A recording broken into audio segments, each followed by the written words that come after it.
Good morning everyone, आप सभी को मेरा प्रणाम। पहला, कैसे हैं आप सभी? आई होप आप सभी अच्छे होंगे। स्वागत है आप सभी का आज के इस नए ब्लॉग में। तो आज है थर्सडे और आज है गुरु पूर्णिमा। तो आप सभी को मेरी और मेरी फैमिली की तरफ से गुरु पूर्णिमा की ढेर सारी शुभकामनाएं। महाराज जी आप सभी पे अपनी कृपा, अपना आशीर्वाद बनाए रखे। नीम करौली बाबा की आप सभी पे कृपा दृष्टि बनी रहे। इसी कामना के साथ आज के इस ब्लॉग की शुरुआत कर लेते हैं। तो जैसा कि आज है गुरु पूर्णिमा और पूर्णिमा का मेरा रहता है फास्ट, तो इसलिए आज मेरा तो फास्ट है। और मम्मी यहाँ पे बना रहे हैं महाराज जी के लिए प्रसाद, तो मैं आपको दिखाती हूँ। तो गुरु पूर्णिमा है, तो हमारे वहाँ पे गुरु पूर्णिमा के दिन महाराज जी के लिए प्रसाद बनाया जाता है। तो मम्मी यहाँ पे बना रहे हैं बेसन के लड्डू, मैं आपको दिखाती हूँ। तो ये देखिए गाइस, मम्मी बना रहे हैं यहाँ पे बेसन के लड्डू और बहुत ही प्यारी सी खुशबू आ रही है। ये देखिए, ये इसमें ना कलर थोड़ा चेंज आ रहा है कैमरे में, तो देखिए। हाँ, गर्म हो रहा है। मम्मी इसमें क्या क्या डाला आपने? मैंने बेसन में घी में भुना, हाँ, गोंद पीस के डाला, गोंद और थोड़ी काजू डाला। मतलब सारे ड्राई फ्रूट डाले हैं और साथ में डाला है गोंद। तो गोंद से, गोंद को पीस के ये यहाँ पे ना दीदी बर्तन वॉश कर रही हैं, तो आपको थोड़ा वॉइस में दिक्कत आ रही होगी। तो मम्मी ना थोड़ा धीरे धीरे बोलते हैं, मैं आपको बताती हूँ। मम्मी ने सबसे पहले घी में बेसन को भूना है, उसके बाद इसमें डाले हैं खूब सारे ड्राई फ्रूट और साथ में डाला है इसमें गोंद, है ना मम्मी? तो गोंद को पीस के डाला है, तो गोंद से ना थोड़ा क्रंचीनेस आ जाती है, तो लड्डू हमारे थोड़ा क्रंची हो जाएंगे। और ये देखिएगा इस कितने सुंदर दिख रहे हैं लड्डू। तो ये अभी थोड़ी देर में महाराज जी को चढ़ाएंगे। यहाँ पे मम्मी ने सारी पूजा की तैयारी कर दी है। तो आज हमारे ना गुरुदेव का दिन है। हमारे गुरुदेव हैं नीम करौली महाराज जी। आज हमारे महाराज जी यानी कि नीम करौली महाराज जी के वहाँ पे मतलब कैची धाम में बहुत धूमधाम से ये गुरु पूर्णिमा मनाई जाती है। तो हम लोग को भी शुरू से आदत है गुरु पूर्णिमा मनाने की, मतलब महाराज जी के लिए भोग बनाते हैं और महाराज जी की पूजा करते हैं। तो आप लोगों ने देखा होगा कि अक्सर मतलब जब 15 जून होता है उस दिन भी हमारे वहाँ पे मालपुए बनते हैं। इस बार तो मैं दिखा नहीं पाई आपको। तो लास्ट ईयर मैंने आपके साथ शेयर भी किया था वो ब्लॉग, जिसमें हमने 15 जून के दिन मालपुए बनाए थे। तो इसी तरह से ना आज भी जैसे 15 जून को होता है ना कैची धाम में भंडारा, तो वैसे ही आज गुरु पूर्णिमा के दिन वहाँ पे छोटा सा भंडारा किया जाता है कैची धाम में। तो हम लोग भी कैची धाम तो जा नहीं सकते हैं, तो इसलिए मतलब यहाँ पे घर पे ही हम महाराज जी की पूजा वगैरह, उनके लिए भोग वगैरह बना लेते हैं। तो बस आज मम्मी ने बनाए हैं बेसन के लड्डू। वैसे कभी कभी हम लोग मालपुए भी बना लेते हैं, पर इस बार बेसन के लड्डू बनाए हैं। तो चलिए फिर, अभी पूजा पाठ कुछ नहीं हुई है, तो अभी मम्मी भी बना लेते हैं भोग, उसके बाद मम्मी और मैं साथ ही पूजा कर लेंगे। अभी साफ़ सफाई चल रही है, हाउस हेल्प पर आ गई हैं, बर्तन वॉश कर रही हैं, उसके बाद झाड़ू पोछा करेंगी, तो फिर हम पूजा पाठ करेंगे। तो चलिए गाइज़, आपसे मिलती हूँ मैं थोड़ी देर में। आप लोग आगे ब्लॉग में ऐसे ही बने रहिएगा।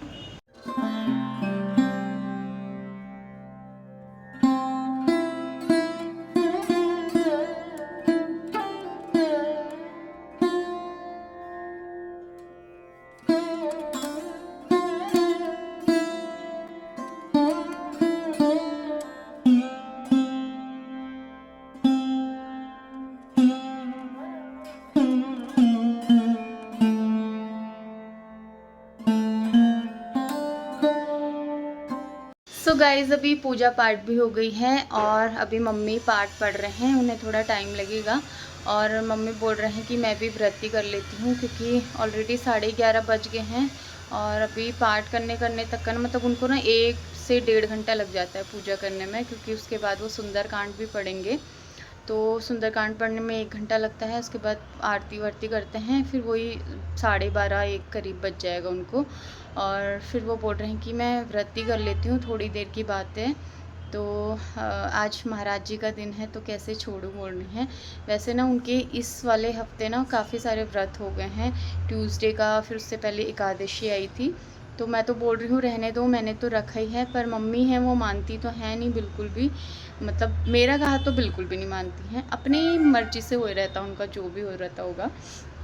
तो भगवान के लिए ही कर रहे हैं जो भी कर रहे हैं, पर अपनी सेहत का भी ध्यान देना चाहिए ना।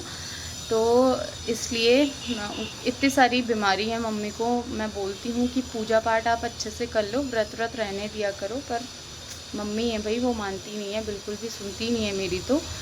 तो बस अभी नौमी है, फिर उसके लिए तो मैं खिचड़ी ही बनाऊँगी, उसे खिचड़ी ही पसंद रहती है। काफ़ी दिनों से उसने खाई भी नहीं है, तो दाल खिचड़ी बना दूँगी, और दही तो है ही, उसके साथ खा लेगा वो। तो बस अभी घर के तो काम मेरे सुबह ही हो गए थे आज, क्योंकि आज लंच बनाना नहीं था, हस्बैंड लेके नहीं गए थे।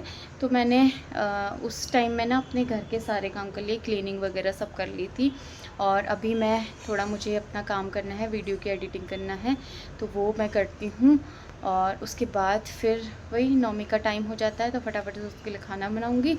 तो चलिए फिर आपसे थोड़ी देर में मिलती हूँ मैं, आप आगे ब्लॉग में बने रहिएगा।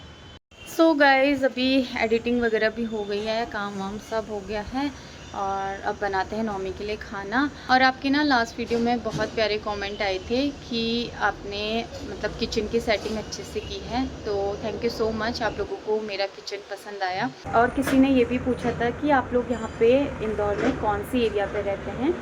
तो जिस एरिया में हम लोग रहते हैं उसका नाम है निपानिया। तो बहुत ही प्यारी सी लोकेशन है, बहुत ही प्यारी सी जगह है। और हमें इंदौर में काफ़ी टाइम हो गया है, और जब हम फर्स्ट टाइम यहाँ पे आए थे ना, तो यहीं निपानिया में ही हमने शुरुआत की थी, निपानिया में ही हम रहते थे। तो इस बार भी हमने निपानिया में ही अपना घर लिया है। तो काफ़ी ज़्यादा अच्छा है यहाँ का एरिया भी, और सारी सुविधाएं हैं यहाँ पे, मतलब सब कुछ आसपास है। सबसे पहले ग्रॉसरी के लिए आपको बिल्कुल भी परेशानी नहीं होती है, सामने डी मार्ट है, मेडिकल फैसिलिटी है, और इसके अलावा मोस्ट इम्पॉर्टेंट है ब्लिंकिट की सुविधा यहाँ पे है। तो ब्लिंकिट में जो भी हम ऑर्डर करते हैं तो 10 मिनट के अंदर घर पे पहुँच जाता है। तो ये सबसे बड़ी सुविधा है यहाँ पे। तो और छोटी मोटी बहुत सारी चीज़ें हैं। तो जो लोग निपानिया में रहते होंगे उन लोग को पता होगा कि कैसा है यहाँ पे। तो ये थे आपके क्वेश्चंस, तो जिनका रिप्लाई मैंने कर दिया है। आप लोग मुझसे जितने भी क्वेश्चन पूछना चाहते हैं तो मैं उसका आंसर व्लॉग में ही आप लोगों को दूंगी। तो आप लोग मेरे से कोई भी क्वेश्चन कर सकते हैं, मुझसे जो भी आप लोगों को पूछना होता है तो आप लोग पूछ सकते हैं। और मैं सोच रही हूँ कि मैं जल्दी से जल्दी एक अपना लाइव वीडियो बनाऊँ, आप लोगों के साथ लाइव जुड़ूँ, ताकि आप लोगों को जितने भी क्वेश्चन करने हैं मुझसे लाइव कर सकते हैं। तो आप लोग बताइएगा कि मैं कब लाइव आऊँ, किस टाइम पे आऊँ। आप लोगों को जब भी सूटेबल लगे तो आप लोग प्लीज़ कमेंट करके मुझे बता दीजिएगा कि मैं किस टाइम पे लाइव आऊँ, तो मैं आ जाऊँगी। तो चलिए फिर अभी फटाफट से बनाते हैं खाना, उसके बाद फिर नौमी का भी आने का टाइम हो जाता है, तो मैं आपसे थोड़ी देर में मिलती हूँ। तो इसके बाद आ गई हूँ मैं लंच बनाने के लिए। तो लंच तो आज सिंपल सा ही बनने वाला है, दाल खिचड़ी बनाने ही वाली हूँ मैं। तो उसके लिए यहाँ पे अनियन और गार्लिक मैं चॉप कर दूँगी, और फिर फटाफट से नौमी के लिए खिचड़ी बना दूँगी। चाहे पुलाव हो या फिर दाल खिचड़ी हो, तो वो मेरा बेटा शौक़ से खाता है। तो इसके बाद थोड़ी देर में नौमी भी आ गया था स्कूल से, और हाथ मुँह धुला के मैं उसको भी यहाँ पे लंच करा रही हूँ। कैसा रहा आज का दिन? शैतानी की या पढ़ाई की? शैतानी। बस, और आते ही है आपको। नौमी इसे लास्ट में खाते हैं, अब इसके बाद नहीं आएगा, नहीं मंगाएंगे हम। मैं पापा मंगा लो, देंगे पापा, मंगा देंगे।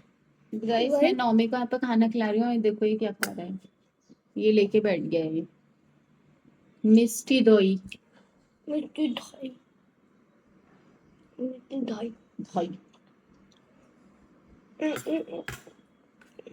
बताओ तो सही, क्या बताओ। पहले चलो खाना खा लो, खाते। वो यूनिफॉर्म कैसे रख रखी है आपने? मैंने गाइस देखो नौमी यूनिफॉर्म आके ऐसे यहाँ पे उतार देता है, अच्छी बात है नहीं है ना, गलत बात। मैंने नहीं उतारी, फिर इसके बाद अभी हो गया है शाम का टाइम, तो शाम के करीब 5 बज गए हैं और मैं यहाँ पे डिनर की तैयारी कर रही हूँ। और आज इतनी जल्दी डिनर की तैयारी इसलिए कर रही हूँ क्योंकि इसके बाद मैं पूजा में बैठूँगी तो उसमें थोड़ा टाइम लग जाता है, तो इसलिए मैंने सोचा कि सबसे पहले मैं सब्ज़ी वगैरह काट लेती हूँ, चढ़ा देती हूँ, पूरा खाना रेडी कर लेती हूँ, उसके बाद फिर मैं पूजा में बैठूँगी। रात का खाना अगर टाइम से बन जाए ना तो उसके बाद कोई टेंशन नहीं रहता है, मतलब हम आराम से अपने और बाकी के सारे काम कर सकते हैं। तो इसलिए आज मैंने खाना जल्दी बना लिया था और फिर थोड़ा टाइम जब बचा तो फिर कुछ काम निकल ही जाते हैं तो उन्हें भी करना पड़ता है, तो ये टेंशन नहीं रहती है कि हमें अभी खाना बनाना है। और जिस दिन व्रत होता है ना उस दिन तो बहुत सारी चीज़ें बनानी पड़ती है। तो आज भी मैंने भिंडी की सब्ज़ी बनाई थी, छोले बनाए थे और साथ में खीरे का पहाड़ी कुमाऊनी रायता बनाया था। बाकी दिन तो ऐसा होता है कभी एक सब्ज़ी से भी काम चल जाता है और कभी 2 सब्ज़ी भी बनानी पड़ती है।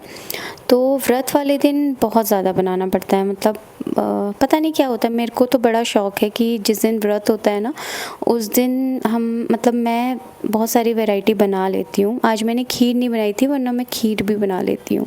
Good evening everyone. तो अभी शाम के 7:30 बज गए हैं और थोड़ी देर पहले ही पूजा पाठ करके आ गई हूँ मैं। आज कथा पढ़नी होती है ना तो वो पढ़ी, तो उसमें टाइम लग जाता है। और खाना वगैरह तो मैंने पहले ही बना लिया था, 5 बजे से स्टार्ट कर दिया था खाना वगैरह बनाना। सब्ज़ी काटी पहले। आज मैंने बनाई है भिंडी की सब्ज़ी और छोले, जो मटर वाले छोले होते हैं ना वो, और बनाया है उसके साथ पहाड़ी कुमाऊनी रायता। और आटा वगैरह गूँथ लिया था पहले ही। अब जब हस्बैंड आएंगे तो फटाफट से गरम गरम रोटियां भी बना लूँगी।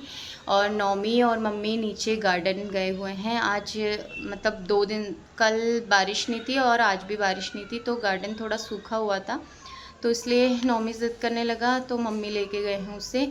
और मैं कथा पढ़ रही थी तो मम्मी ने बोला कि फिर ये डिस्टर्ब करेगा तो मैं लेके ही जाती हूँ उसको, क्योंकि नौमी की आदत है ना बार बार आके पढ़ने ही नहीं देता वो कथा, उसकी हमेशा से आदत है।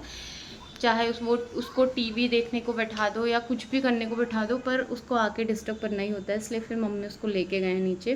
तो दोपहर के टाइम में ना मेरे बहुत ज़्यादा हेडेक हो रहा था तो मैं ऐसे ही लेटी हुई थी, तो पता नहीं नौमी कब आया और मेरे बगल में आके सो गया था। तो 1-1.5 घंटा वो सोया है, इसलिए वो जल्दी तो आज सोएगा नहीं, उसके पापा जब आ जाएंगे उसके बाद ही वो सोएगा। तो बस अभी डिनर वगैरह सब बन गया है और सारे काम वगैरह मेरे हो गए हैं। अभी थोड़ी देर बैठूंगी मैं और उसके बाद फिर थोड़ी देर में नौमी भी आ जाता है, फिर हस्बैंड के आने का भी टाइम हो जाता है, तो फिर मैं ना बिज़ी हो जाती हूँ। मतलब रोटी वगैरह बनाती हूँ, खाना वगैरह सबको खिलाती हूँ, फिर मेरा भी फास्ट है तो मैं भी खाऊंगी। तो इसलिए अभी इस व्लॉग को करती हूँ मैं यहीं पे एंड। आई होप आप सभी को आज का ये व्लॉग पसंद आया होगा, और अगर पसंद आया है तो प्लीज़ लाइक शेयर ज़रूर कीजिएगा। आप लोग लाइक करने में बहुत ज़्यादा कंजूसी करते हैं और कमेंट भी बहुत कम करते हैं, तो प्लीज़ लाइक और शेयर करिएगा वीडियो को और कमेंट ज़रूर करिएगा। तो चलिए फिर अब आपसे मिलती हूँ मैं कल विद अ न्यू व्लॉग। तब तक के लिए bye bye, take care and thanks for watching. Good night.